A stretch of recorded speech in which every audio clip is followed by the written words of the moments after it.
I am thrilled to be here, just because what you all are doing in practice, focusing on details, is a spiritual truth of our country.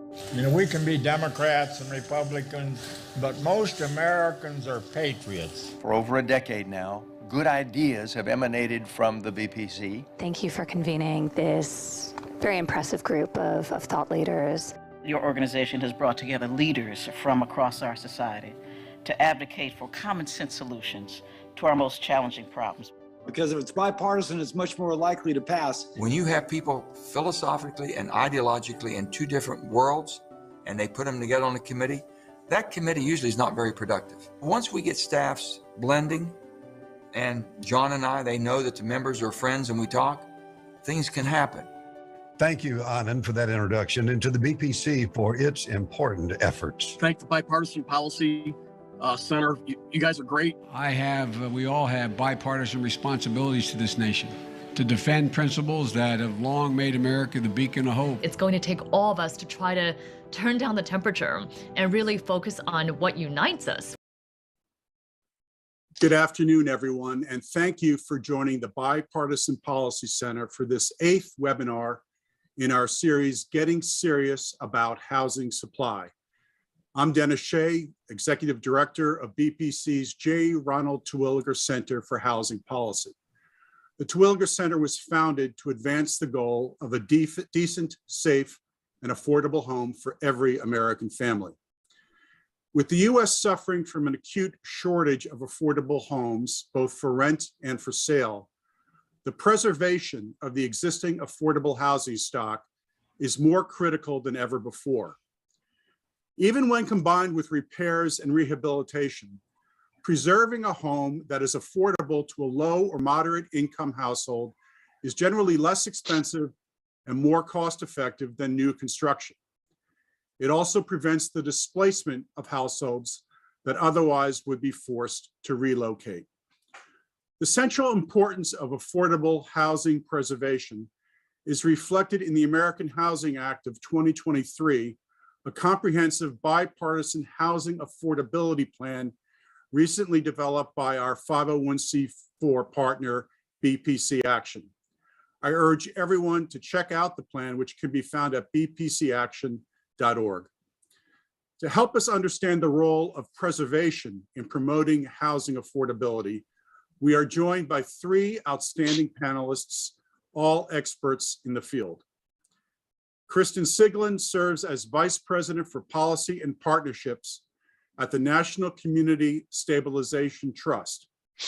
In this role, Chris leads NCST's policy advocacy to help communities address blight and high rates of vacant, abandoned, and distressed properties, and to foster sustainable home ownership to build assets for individuals and neighborhoods. Before coming to NCST, Chris led the policy efforts at Housing Partnership Network and distinguished herself in a variety of roles at Enterprise Community Partners and as the policy director of the Millennial Housing Commission, and as well on Capitol Hill. Our second panelist, Dan Magder, is the founder and managing partner of Center Creek Capital Group and CEO of Center Creek Homes. Dan created Center Creek to demonstrate that private capital and expertise can advance social impact while also providing strong financial returns to investors. Dan has held a variety of positions in private equity, mortgage finance, and corporate development, and is a graduate of the Wharton School of Business.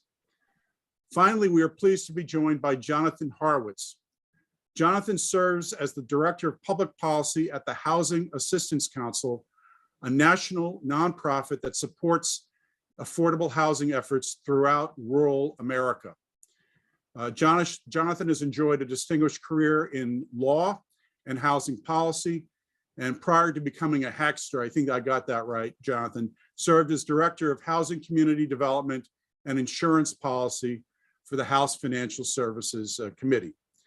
Before we begin our discussion, let me remind our audience that they should feel free to add a comment or question in the chat if watching live on YouTube, or tweet at BPC_bipartisan or using hashtag BPC Live.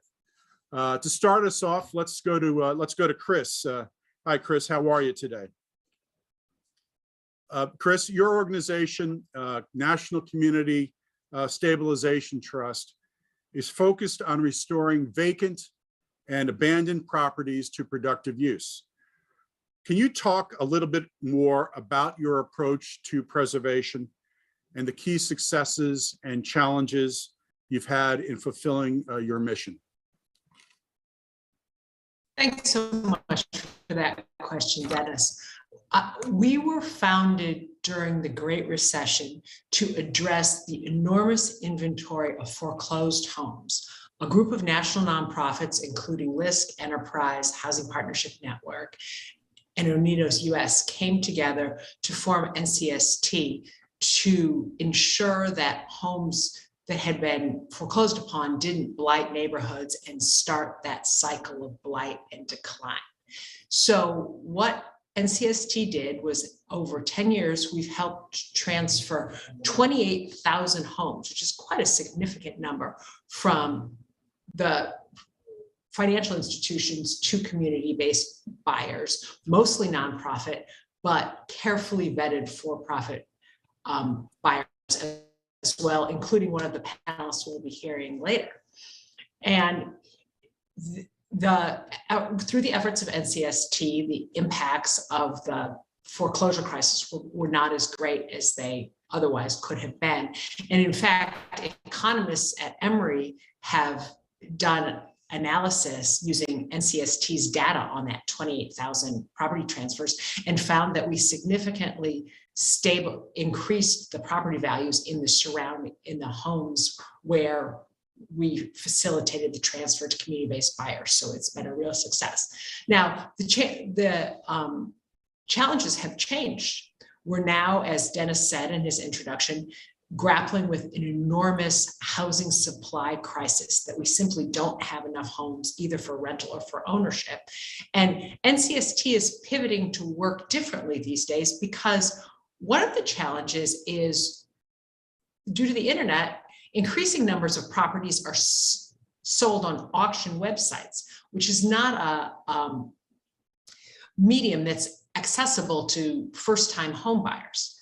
If you buy homes on an auction website, you have to bid all cash. And it's just a very foreign process for either nonprofits or first-time homeowners. So we're excited to announce we have a new partnership with Zome, which is one of the auction websites that has works with us to have a 30-day first look period for properties before they go on the auction site. So these are foreclosed homes. Mortgage servicers transfer their properties this way, and we're able to sell them to governmental entities, vetted nonprofits, and first-time home buyers. And so this has begun. And I think as we all look at the challenges of our housing supply crisis, we've got to think about how to give other actors a crack at properties for sale by auction, so that we can get more of the properties in the hands of first-time home buyers to alleviate this shortage of properties. Thanks. That's very interesting, Chris. Thanks very much for that. I'm going to move over to Dan, whose company, Center Creek Capital, has provided real estate development, investment, and advisory services for several years now, including efforts to acquire single-family properties in a state of disrepair and upgrade them into suitable homes for families without government subsidies. Can you tell us a little bit about how these efforts, Dan, came about and how the model works in practice? And how do you manage the sometimes significant costs of renovating and repairing properties and still offer housing options that families can afford? Sure. Thank you, Dennis. I appreciate that introduction. I think thinking about preservation is critical. We all know that affordable housing is in crisis, and fundamentally it is a crisis of supply. There's just not enough of it. And we also know it's actually really hard to build new affordable housing without massive subsidies. At the same time, you mentioned this in your introduction, we can actually rehabilitate existing age inventory for less than it costs to build it new. So that is why preservation is so important. And we focus on the single family product. And the reason for that, if you look at the data, over half of all rentals in the United States are single family units. And that's always been the case. There's some recent critics who say, oh gosh, that's because investors who've come in since the Great Recession. But actually, if you go back in the data all the way to the 1990s and earlier, it has always been the case that half the rentals in the United States are single family rentals. So if you think there's a crisis in affordable housing in this country, and you're ignoring half the addressable market, how do you solve that crisis? Center Creek's approach is to say we're going to unlock twice as much inventory that most people thought even existed, bring it into the conversation about affordable housing. And we do that through preservation because really in single family, mostly the way affordable single family homes are created is through neglect. People build an A quality home, it becomes B over time, and then a B minus, and then maybe a C and a C minus. Center Creek's mission is to reverse that trend. Take a C minus house, renovate it well, and make it into a B kind of property that's durable, quality, and affordable. So you ask, what we do, we really do rehabilitate that home. We almost think of it as reclaiming obsolete inventory. Our average vintage is like a 1970s home. That's pretty different than some of the other firms that are out there. And we're going through all the major systems: electrical, heating, HVAC, plumbing. We would include the roof, windows, insulation as part of a sort of a major system, because you need to make sure that you're sealing the envelope, addressing the airflow. That reduces the environmental footprint of the house. It actually will reduce the overall operating costs for the family that's going to move in there. So it's important from both environmental and a social aspect. And we are very, very focused on durability. We want the house to be solid. We don't want things to break. We want them to last. We spend a portion of our budget on making it look nice. And that's upgrading the kitchens and the bathrooms, and the lighting fixtures. The dirty secret is that's actually not a lot of the money. The most important part of your money goes into all these things that you never see unless they go wrong, right? Nobody ever walks into one of our houses and says, wow, I really like your pipes, or great electric. They just know if it's a problem. And then we spend a lot of time on that, and then we try to make it look nice at the end. We can create a product that is very, very nice and keep it affordable. Look, we're not always doing the fanciest upgrades, right? Not all of our houses have granite countertops throughout, right? We'll do black appliances. We're not going for stainless steel. That's a big part of it. Another part, Dennis, is that what we do is we do the same thing over and over and over and over again, right? We standardize. It's the same paint. It's the same LVP that we're putting in.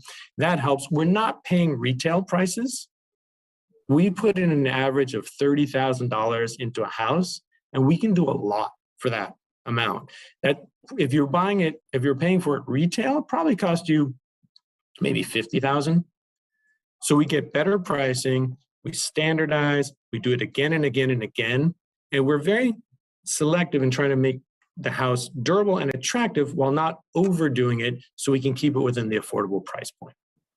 Thanks, Dan. And these are for rental. So as I understand it, you are spending, say, $30,000, as you said, to rehab a home, and then you're renting it to a household that is making less than the area median income, and you're achieving this objective without a government subsidy. Is that fair? That's right. So we set out to prove that we can do this and do it without subsidy. If we can do it without subsidy, then it's scalable, right? We're not running around looking for additional subsidy all the time. We're going to investors. We're going to deliver a return to them.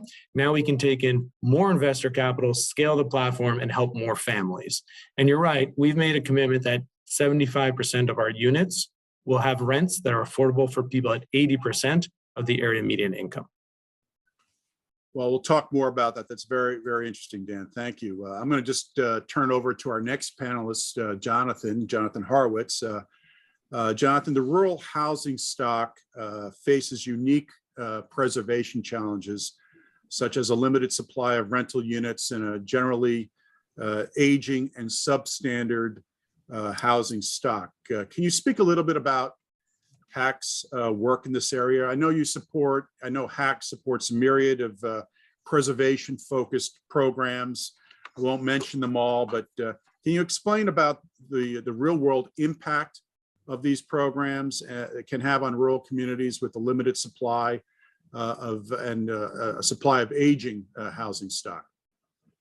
Absolutely, Dennis, and I want to add my thanks to the Bipartisan Policy Center for inviting me, and also very excited to be here speaking with Dan and Chris. My mind is kind of racing from all of the points that they've already made, because they've really highlighted a couple of things that are somewhat unique in rural areas.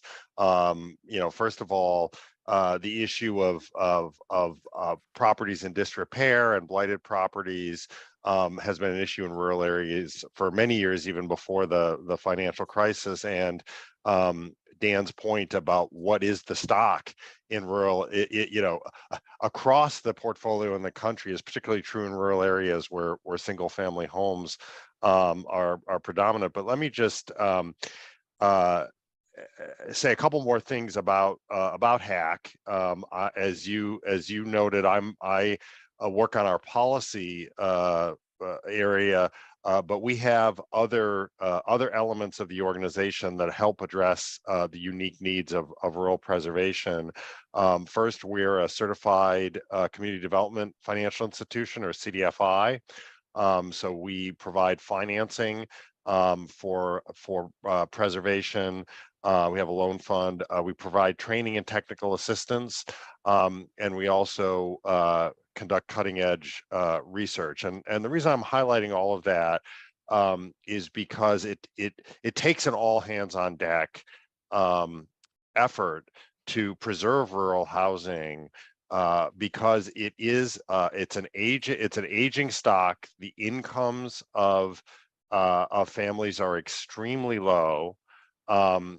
The capacity of both the public and private sector tends to be lower in those areas. So you are facing a myriad of challenges in preserving essential housing. I sort of say somewhat, but not really jokingly, that for those who are familiar with the old Fred Astaire and Ginger Rogers movies, where they would dance together, that people used to say about Ginger Rogers is she had to do everything that Fred Astaire did, but backwards and on heels.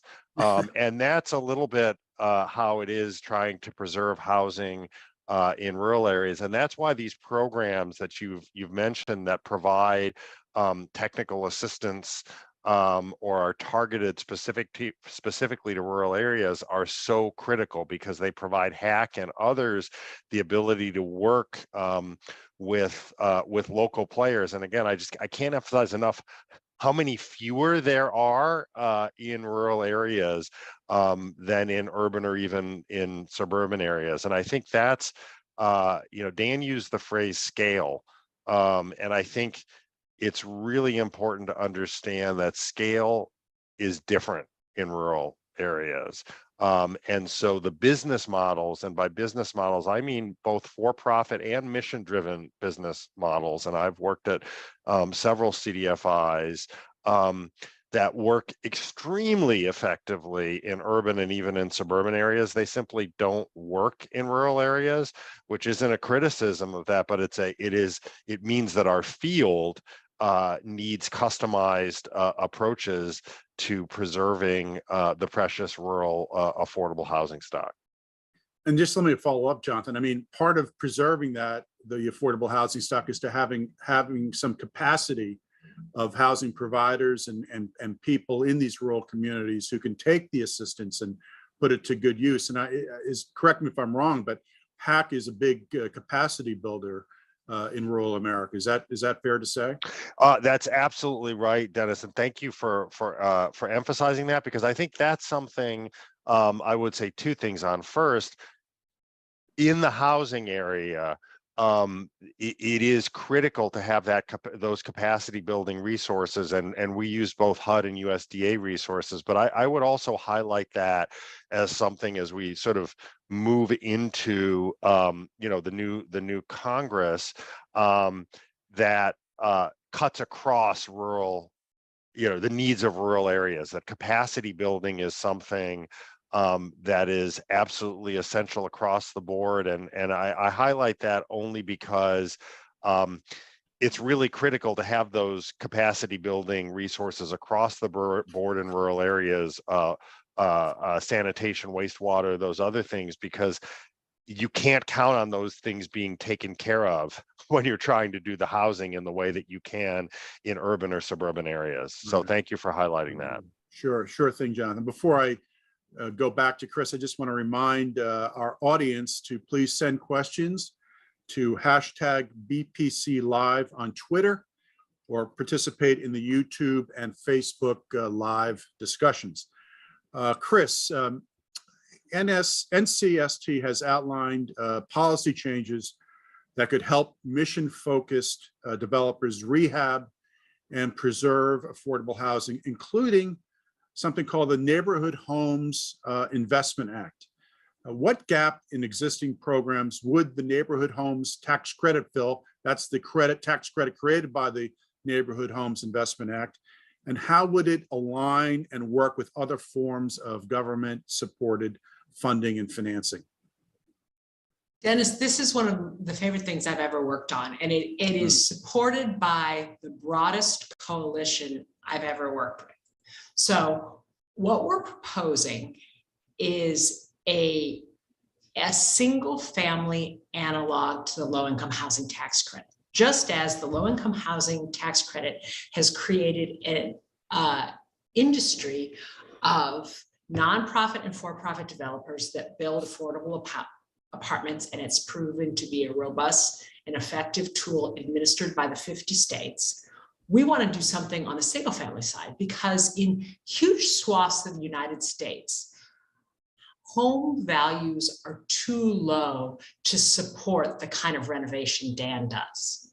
So if a house costs you $50,000, but it needs $100,000 worth of work to come up to code, but it can only be sold for $80,000, the private market is not going to buy that house and do the work. And if you take the train, if you take the train to New York and you look out the window and you look at West Baltimore, that valuation gap that I just described is the explanation for why those houses are sitting there.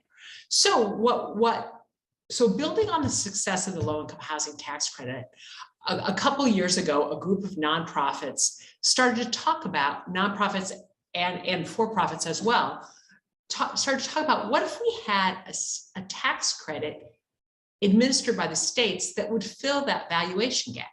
So if the house needs $50,000 worth of work and the mortgage amount that the family can qualify for is only, doesn't cover all of that, the tax credit only fills the gap. So this is an exciting idea. It builds on the track record of proven tools that we know that work. And it's being supported by everybody from the American Bankers Association, the National Association of Realtors, and the Mortgage Bankers Association, to Habitat for Humanity, International Enterprise, LISC, and BPC Action. And BPC Action as well. And we're delighted to have your support. So this bill has been introduced in the House and the Senate. In the Senate, it was introduced by a good bipartisan duo of Ben Cardin and Senator Rob Portman.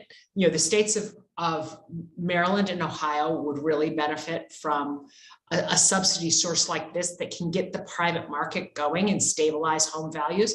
Similarly, on the House side, the effort is led by Representative Brian Higgins, who's on the Ways and Means Committee and who represents Buffalo, New York. Again, another city where there's whole neighborhoods where the value of the homes doesn't support the amount of rehab they need.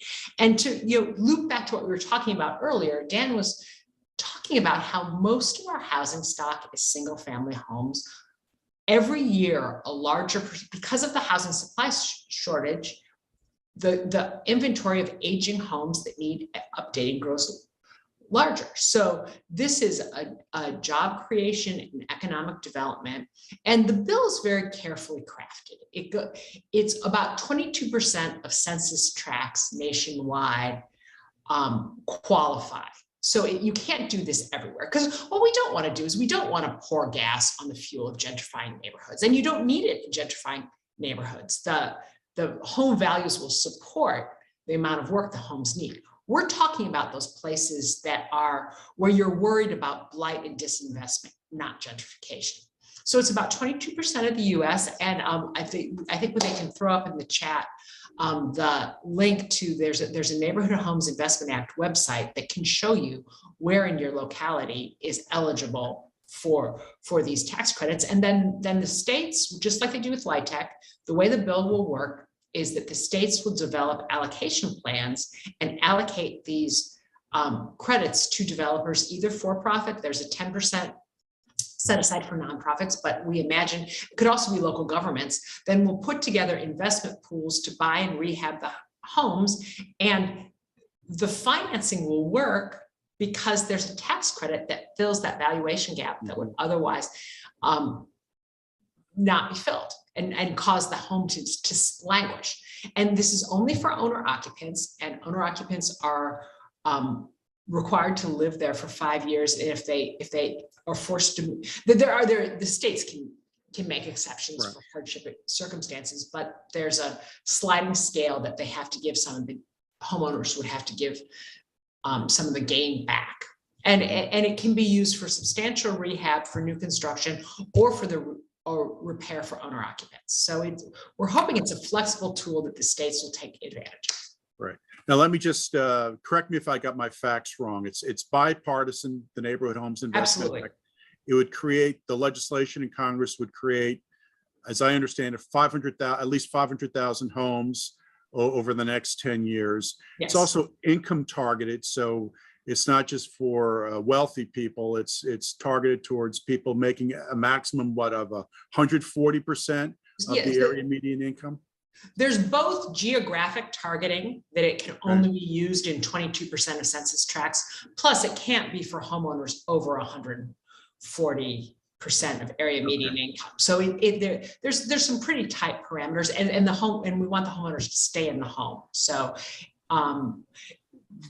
what's your prognosis about the prospects, legislative success for this bill? We have 23 co-sponsors in the Senate. They range from Senator Sherrod Brown to Senator Lindsey Graham. 23 co-sponsors in the Senate. We're pushing 100 co-sponsors in the House. We currently have 98. And again, very broad ideological diversity in the House as well. We got it included in the Build Back Better package, but then when all the housing provisions were stripped out, this was pulled out. But we're hoping to see both this and the low-income housing tax credit changes. If depending on what the circumstances are with a post-election tax bill, we would love to get this through. We've been working on it since the 117th Congress. We have a bipartisan group of co-sponsors, and our supporters are the broadest ideological coalition I've ever worked with, because everybody understands how important it is to get the housing market working better for owner occupants and increasing the supply. This is a tool that can be used to both build new homes in distressed census tract where the values don't support new construction, but also to substantial rehab of existing homes, which is a critical part of the housing stock that we need. Every year it's getting worse. So we've got to upgrade. Well, thank you. Thanks very much. You want to jump in, Jonathan? Questions to get to, which I'll let you, but I wanted to say, first of all, the Housing Assistance Council is a strong endorser of NHIA. I would say, and I personally couldn't be more committed as a Buffalo native. I described to Chris before that this issue has been so long standing that the house I live in the district in the DMV area appreciated more in the last 4 years than my parents' house did in 40 years, which gives you an idea of how long this has been an issue. And I will just second what Chris was saying, that this is the broadest coalition I've ever seen, number one, and number two, the most the policy intervention designed with the most precision that I've ever seen. And I can't emphasize more strongly how huge this issue is in rural areas. And the last thing I will just say is the joke I was going to make, Dennis, is you titled this, preservation, new approaches, new ideas. And my old joke is that there's no new ideas in housing, only old good ideas and old bad ideas. This is a new idea and a new approach that I think is absolutely critical. Well, and Dennis, if I could sure. just add on to that too. Yeah. I mean, I think it's fantastic that BPC is supporting this, and I think it's a great piece of legislation that NCSD has proposed. This, the Neighborhoods Home Act would help developers like Center Creek go down even deeper into the distress, even deeper into the affordability. And what's fascinating, it really is really well designed. It's modeled after LIHTC. LIHTC's been extremely successful. The part I like about it is it delegates the decision-making ultimately to the states. And they actually, you still have to apply, you still have to have a plan that makes sense. So it's going to only work with market-driven goals in mind. It just gives a boost to things that developers like myself or the nonprofits would be trying to do. I think it's just very well designed. I really do hope it sees more success in the new Congress. Yeah, and when Dan was speaking earlier, I was thinking about how Dan described a very precise part of the housing inventory where he can make it work with $30,000 worth of rehab. What this does is it unlocks whole neighborhoods where Dan can't work right now. And that's good for local economies, it's good for job creation, and it's really good for existing homeowners who've been watching their equity erode, as Jonathan talked about with his parents in Buffalo. So this is a win-win-win, and we hope to get it through. Well, we have unanimity on the Neighborhood Homes Investment Act, so that's good. Rarely occurs in Washington. Let me go to Jonathan. Jonathan, of course, HAC has focused a lot of its attention on improving the U.S. Department of Agriculture's Section 515 program, which has been used to help maintain an affordable housing stock in rural Americas. Of course, a lot of the housing support provided by the federal government in rural America comes from the Department of Agriculture. But funding for the Section 515 program has been cut repeatedly in recent decades. So could you just talk briefly about the impact being felt in rural areas by these cuts and the threat of affordability periods ending for much of the rural housing stock? And what, adding on to that, what are some of the other policies you would like to see implemented to help preserve affordable housing in rural and tribal communities? Absolutely. Thank you, Dennis. Yeah, as you pointed out, I mean, the 515 program, first of all, I have to say that one of the things that's a challenge in talking about housing to other people is that we immediately start talking numbers of programs. Right. Let me just describe this program very quickly. This is one of the oldest housing programs in the federal government, and it provides a 50-year mortgage at a very low interest rate. And when I was talking about old good ideas and old bad ideas, that is a good idea to provide that kind of subsidy to bring private owners into the market. Unfortunately, the bad idea is to not think about what happens when even 50 years ends. And also, the other piece is that is failing to recognize that just providing a capital subsidy or a mortgage subsidy won't be enough to serve the lowest income. So when you look at the 515 portfolio, all 515 units receive the mortgage subsidy, but less than 80% receive rental assistance, which helps make up the difference between 30% of a tenant's income and the overall rent. So there's a bifurcated portfolio here that is a real preservation challenge. In contrast, for example, to public housing, where all tenants receive some kind of rental assistance. Just briefly, to talk about how critical this stock is, 87% of US counties have at least one USDA property. So it's everywhere. And the tenant incomes are extremely low. Overall, you're talking about around $14,000 per household. Those who are receiving rental assistance are even lower income, not surprisingly. You're talking about a little over $12,000. So you're talking about an extremely poor population, 2/3 of which are elderly or disabled. And 90% of persistent poverty counties in the US have a 515 project. Here's the challenge. We are seeing loans mature and owners are exiting the program. Between 2016 and 2021, 928 515 properties left the portfolio, taking with them 22,000 units out of this now. We're now well less than half a million units, well down from the peak. So we're seeing the exiting increasing, and the USDA estimates of what this stock needs over the next 30 years is close to $30 billion.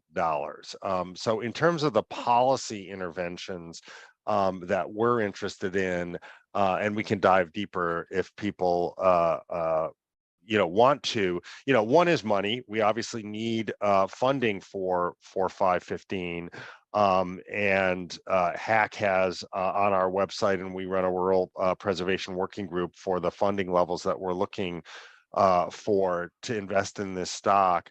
But we're also looking at how do we get rural housing onto similar platforms that have worked across other multifamily stock. I think some people on this call will be familiar with the rental assistance demonstration. Like housing can be very complex. That's why there are lots of lawyers, accountants, and even Dan, making a living actually doing projects, but it's simple at some level, which is you need capital. You need operating cash flow, rental assistance or an operating subsidy. And the way we have preserved a lot of stock is to allow people to finance long-term on the rental subsidy, whether it's what we call a budget-based or a fair market-based subsidy. That just has not happened at scale in the rural area.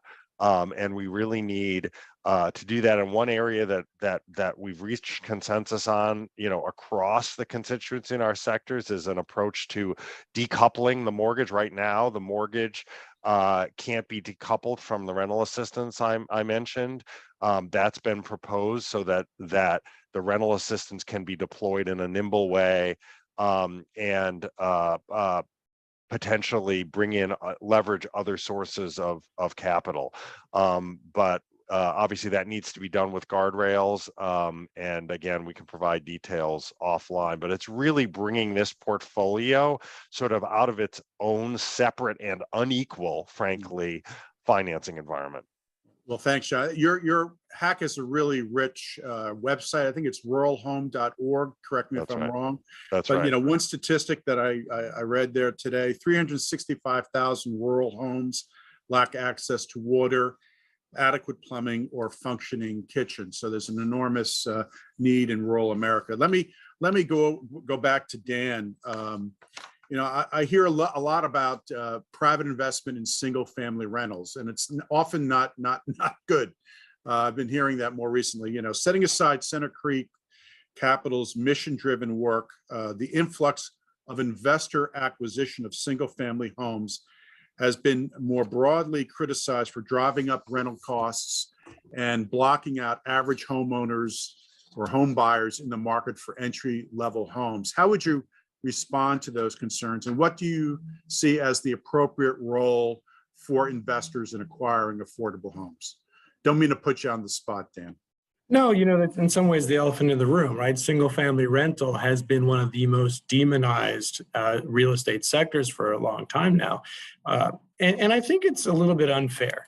You know, we don't look at multifamily as a monolithic space. We do not look at $1 million rental apartments on South Beach in Miami and look at and compare them to an affordable apartment complex in Baltimore.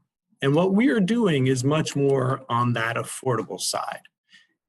And you know, the vast majority of the houses we buy are in significant distress.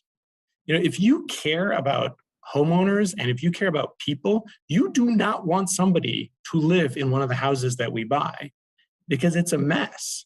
It has a leaky roof. It may have mold. It has electrical issues. It has plumbing issues. No one should live there. So, you know, we're not really competing with homeowners. There are not a lot of people who are necessarily stretching to buy a house for $180,000 or so, and then have $30,000 sitting around to do repairs after they buy the house. And as I mentioned before, those repairs would probably cost them 50 or 60.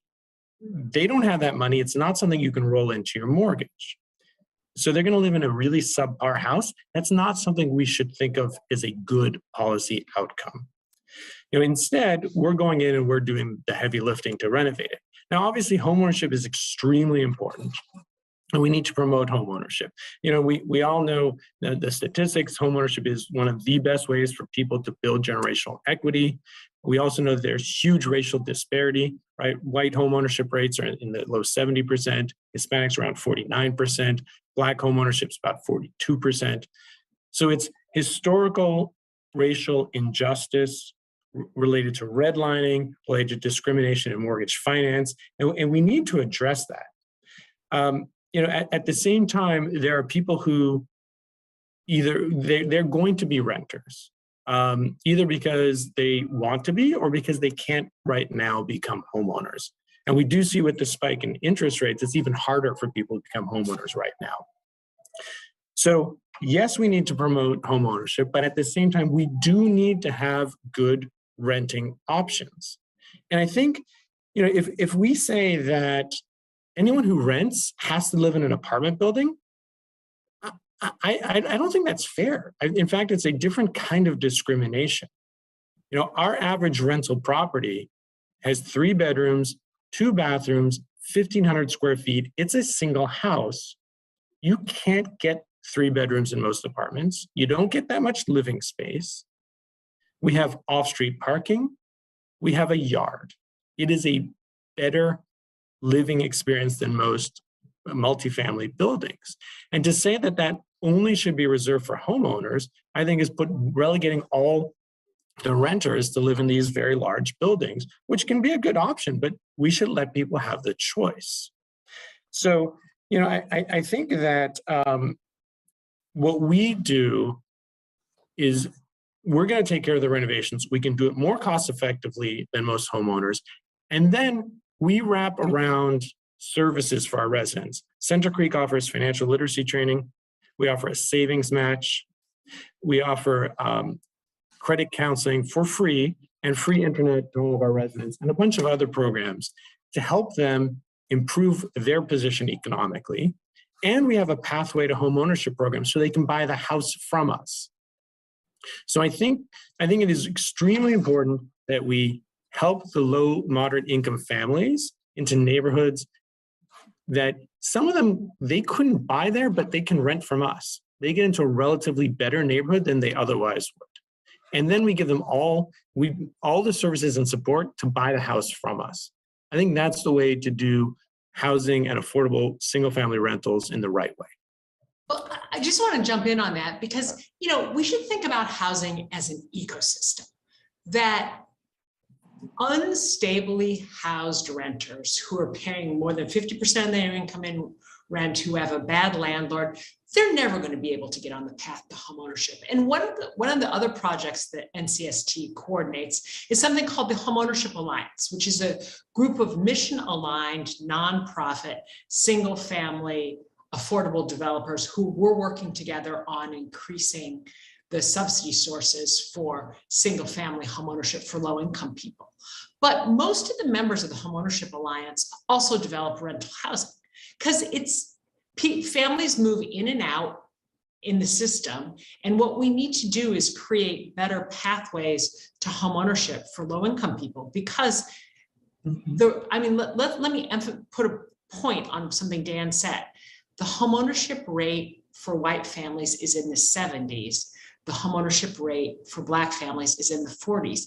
And that 30 percentage point gap has been there ever since the 60s. So when discrimination was legal, before the Fair Housing Act passed, the gap was that low, the racial wealth gap was that big. It still is there. So we need to do something to put more families on the road to the kind of wealth building that homeownership can give. But stable, affordable rental housing is part of that, plus more work by mission-driven developers to expand the supply of homes affordable to first-time buyers. Well, thank you. Thank you. We're really running out of time. We could go on and on and on. I'll just offer one question from her. We've received several questions from our audience, and I'm sorry that we just have opportunity to ask one question at a time. This is it. Is anyone using funds from the Bipartisan Infrastructure Law or the Inflation Reduction Act in creating infrastructure needed for new housing markets in rural areas? So I guess how are the infrastructure law and IRA funds being used in rural America? Maybe Jonathan, do you want to weigh in on that? Sure. I will say that it is definitely being accessed. I mean, the challenge is, I know that the folks in our world who are focused on that infrastructure are accessing it. Part of the challenge is, other than some important money for energy efficiency and HUD stock, there's really no housing specific money. And again, what I would say is that, also that money is being accessed in different ways. Some of it is being distributed competitively and by formula. So, I would answer that by saying that it is important for providing infrastructure for both housing and for other businesses that rural communities need. What we really, I would just to emphasize the other points that were being made here. In the absence of a Build Back Better or other significant investment in housing, it's absolutely critical that we do what Dan and Chris are talking about, which is, how do we provide tools to mission-driven developers of different kinds in order for them to take advantage of those investments in the Inflation Reduction Act and in the infrastructure bill. Thanks, John. Chris, Dan, do you want to add anything to that? I guess I would just jump in and just say that the Inflation Reduction Act, Build Back Better, they really did focus on energy efficiency, which is good, and it's an important thing, and it's something we actually take seriously. We haven't really tried to tap those programs. I think it was unfortunate that the broader provisions, just circling back to what we talked about on the Neighborhood Homes Act, got stripped out, because I think they would be much more powerful in doing preservation of housing and expanding the housing stock. Yeah, I think that's right. It was an opportunity lost, but I still think we can work together to get some pieces of it salvaged. That's what we'll be doing. So unfortunately, our time has run out. I want to extend a very hearty thanks to our three really great panelists for sharing their time and their knowledge and their insights.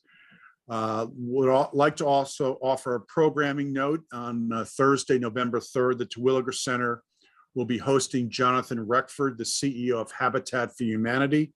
as part of our Leaders Speaker Series, and we look forward to hearing from Jonathan about the important mission and work of Habitat. So with that, I want to thank everybody, our virtual audience, for joining us today, and we look forward to seeing you next week, which will also be next month. Bye-bye.